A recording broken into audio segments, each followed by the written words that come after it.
هيا نفونا فولا ربي سبحانه وتعالى إن يكونوا فقراء يغنيهم الله من فضله. يوم مسكينة أنا كنسان تجار رسول جدي ربي ربي سبحانه وتعالى وعلى سيدنا جل كترون قبيكا Hadharran tariniko. سادم زمان يتمي مجايو نوامتي تو مال وجود يسن فوتواتي مال يتمي أن يسدين كابو نرتي فودو ويوالا من نفسي جتي ورشين كدتي ونسين كدتي في مالي زبني مالك كتيبي حديثا إرقام ربيتيني حديث إرقام ربي صلى الله عليه وسلم كالرواية بخاريتي آخر الزمان كيسا يريدو ميغرتي دمي إيغا سيمان تتا dhiira tokko jala dubartii 50 tokko 50 lamatu jala yaatiitu isiidhaaf gale سبحان الله galle dubbiin jechuudha gartee نوفين قال لما نقلا جتو زاز كنافو kanaafuu shirkuna viidiyoo kana nama dubbiin galuuf rabbiin waa taasisu jaraamridiin waa hunda taasisu rakkoo muumintootaa kan jara yaachisu nama diine kanaaf fidaa of taasisu rabbiin waa taasisu jannatatti yaale alaa kitaabillaahi sunnatu rasuuli. Abbaa manaa koo kan of duraa kan ani beekne eessa jirta koot. مالي فندوفا Bultii jaarranna koot. قوي مي أستاذة قافة أستاذة زمان يتمي مجايو نوامتي tuu maal gochuu teessa hin fuutuwati هيا فودا إيغا فودي جتني Maaloo koot. لكن نفوان مالي نبيتا Tosin beeku koot. مال تاتي Dadhabeera koot. مال تاتي Koottu jedhee koot. مال قونا يوندوف Bultii jaarranna koot. مال فايتو جلا سلا سبيرا Makiinaanis jira koot. مالكي كان كوبيتا سلا كوتو جت Diimaa taatus gurraacha taatus hin beeku koot. osoo manan beekin na waamte haa ta'u iyyuu yoomitti na waamte Hardhuma koot. qaxaroo nuu qabe kaa Hadharran tarini koot. har'a dhufuu hin danda'u Maaloo koot. ati jettu iyyuu dhufuu hin danda'u kaa Koottu jedhee koot. eenyuun na waame sila Anatu si waamee koot. ayyee gaa'eega jettee nan dhufa mee dhufuudhaan duratti ustaadamdaa maal jettanii turtan asiin dura waan ammaan dura dubbataa turre maal jettanii dubbattan nuti lafaa kaanee masaanuu jaallannee faarsaan jirru isiniif jecha malee dhugaadhaaf manuuf galaa jira zabanichi akkam ustaaz zabana shamarree achi as baatee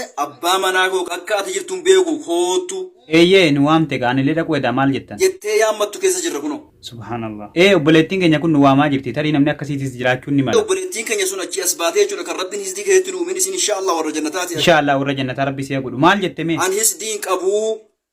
narratti fuudhu wayya waa lama nan dhabsiin jettee warra isiin kadhattee wanni isiin kadhatteefi maaliifi zabanni maal akka ta'e beekti hadiisaa ergamaa rabbiitiin حديث إرقام ربي صلى الله عليه وسلم كالرواية بخاريتين آخر الزمان كيسا يريد ميغرتي dhumee eegasii maaltu ta'a dhiira tokko jala dubartii 51 lamatu jala yaatiitu isiidhaaf gale eeyyee mucayyoo waa beetti duwwaa akkas hin jenne amma maal jette obboleettiin keenya amma kun achi as baatee obboleettiin kiyya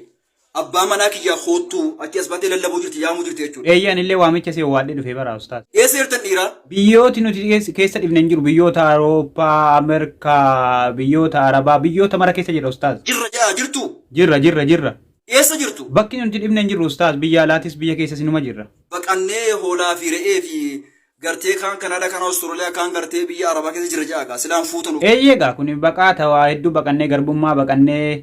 akkasuma fuunee rakkachuu baqannee biyyoota garaagaraa keessa facaanee jirraami maal jettan maal nu dhaamtamme fuudhaa meeqa fuuna tokko fuudhaa lama fuudhaa sadi fuudhaa afur fuudhaa eekaa namni baay'een osoo tokkoon fuudhiin afur fuuchuudha karoorsaa jiraami maa nullee yaada qabnaa bara ustaas jarri maal jedhan achi as ba'anii isinitti matanii si yaamanii kana caala ishii akkam sin goona ishii hayyee ni fuuna hayyee fuudhaa rabbii subhaanahu wa ta'ala in yakuunu fuqaraa yughnihum allahu min yoo fadli miskiina ta'an yoo miskiina ta'an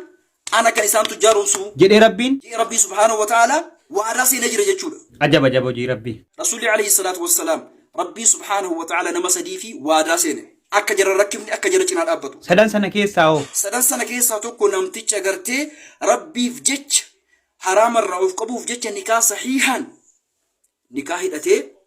osumallee waan qabaanne haraamarraa of tiisu akka rabbiin jara razzaqu waadaa seeneef jira akkas taatu haa fuunu ka ustaaz ni fuuna tuu maal gochuu teessa hin fuutu ati mee hawaasa nu daawwatanii maal jettan ustaaz duwit godhi sheer godhi viidiyoo kan akka jirtanu ergaan biraa hoo fuudhaa yoo fuudhuu didanoo miira keessa nama hin galchinaati kanaafuu hanga obboleettii keenya kan hangana rakkatu tokko eessa jirtan isin ni jirra ni sodaanne mana keessa jirra bakka jira dargaggoonni fuudha sodaate dubara sodaatee jira ustaaz osoo har'a gartee shari'aat biyyi shari'aan bultusu jiraate dubartiin achi as baatan dubbattu silaa eenyu dubbataree ana qofa kan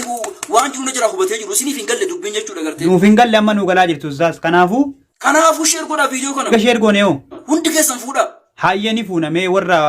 hin fuunu yookaan maan irratti fuudhanii maa akka jettan jedhu maal jettamme tokkoon kan keemuu gartee inaaffaan qaba jettee narra fuudhe masaanuu jibbee jennaan yoo jedhanoo wal agarra maal godhuu qabarree sirratti haa fuudhu